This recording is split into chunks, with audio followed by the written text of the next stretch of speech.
Train Sim World is one of the best train simulators out there. But how realistic is it really? Today, we're breaking down its realism, rating different aspects on a scale from 1 to 10.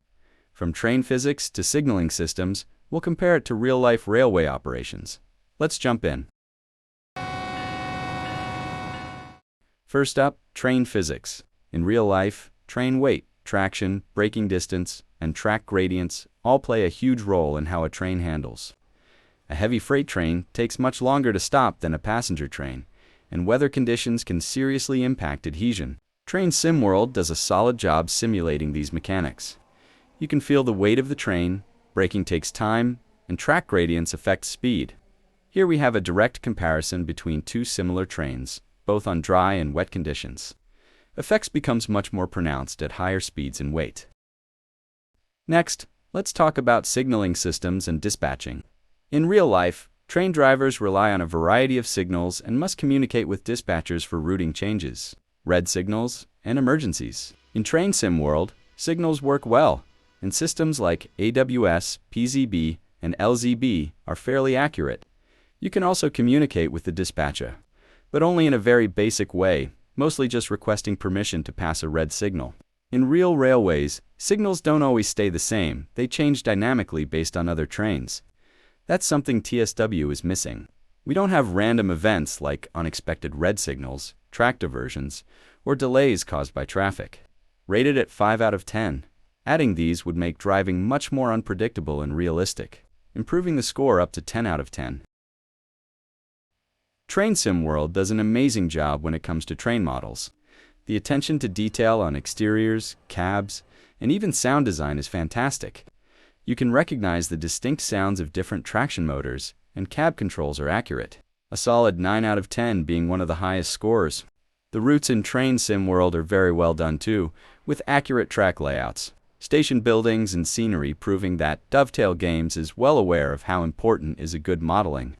However, some routes are slightly compressed, meaning distances might be shorter than in real life. Also, station functionality is limited.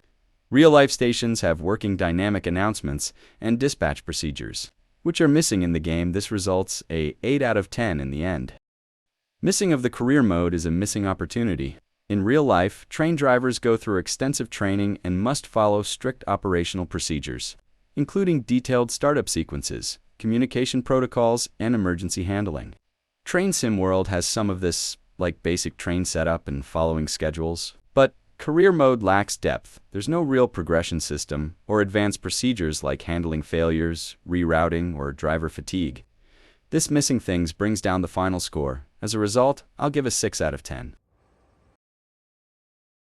Passengers in Train Sim World look good, but they don't behave realistically. In real life, rush hour means packed platforms, delayed boarding, and people running for trains. AI passengers in the game just walk around randomly and don't react to schedule changes or delays. Anyway, with the release of Train Sim World 5, there's a noticeable improvement in how passengers behave and look, compared to previous versions like CSW2 and TSW3. These enhancements make the game world feel much more dynamic and immersive, bringing a significant boost in realism and diversity. This is one of the least realistic parts of the game, but there's a lot of potential for improvement. I'll give 7 out of 10. There are some highlights that are worth being mentioned. One of the biggest opportunities for Train Sim World to become a more complete railway simulation is by giving depots and secondary lines a real function. Right now, many of these areas exist in the game world but serve little purpose.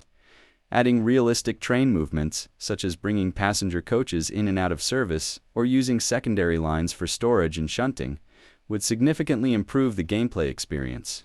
The best example that I can use is the latest TSG release, Mitten-Waldbahn route. This one delivers almost each one of the features in a spectacular way.